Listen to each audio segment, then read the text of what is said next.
Yeah. That talk we talk about the people who just love the stale bread, Mm, you know, and mm. love looking back to Israel, you know, love looking back to Egypt.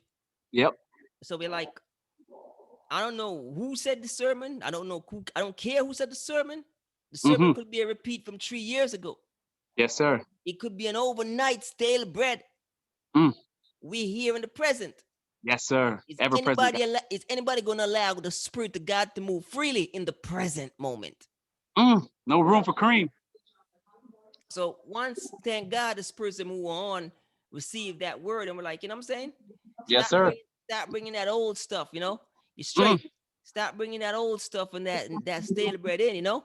Yeah. No, we don't care who they idolize, you know. Mm. We don't know when these messages were pre-taped or you know how long it take to put that little message together or whatever they do. You know what I'm saying? Leave room for cream. Allow the spirit of God to be present. Yes, sir. Get off that 2,000 years ago Egypt Genesis talk.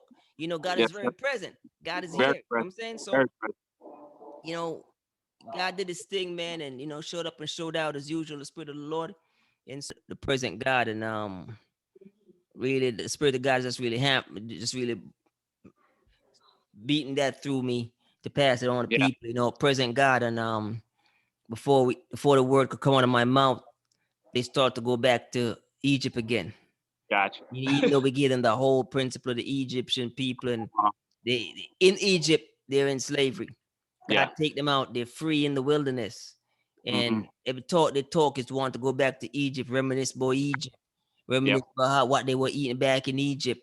You know Yep. what I'm saying? Hey, Yep. 430 years calling out to God. 430 years calling out to God, Yep.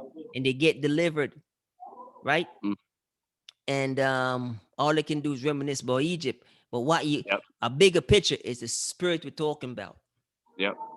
So on making people operate in that spirit of present God, you know, um, the spirit of God is omnipresent. It Yes, says sir. making Omniscient. people understand the presence of God. It stop turning back in whatever it may, stop Hmm. turning back. You know, even in just a situation this morning, had to had to tell the people, hey, that moment is gone. Can't recapture that. That's it. We live in the present now. We're making breakfast. You're still hawking over that. Like, let's live. You know what I'm saying? So just God is even it's two sides of the sword. God is sharpening because I'm talking about it, but we go and shoot it ourselves. You know, just Yep. dealing with God in a very present manner and capturing the present moment. You know what I'm Yep. saying? So that's what. And before we could even say that, they start talking about a sermon that they were listening to before they come on. I'm like, that's what I'm talking about. You're not leaving room for God to operate in the present. Yeah. You're gonna talk about that man dead sermon. It could be a 3-year sermon for all we know. Gotcha. Now that's not that's not God now. You know what I'm saying? Not. That's just some stale stuff you're dealing with. Yeah.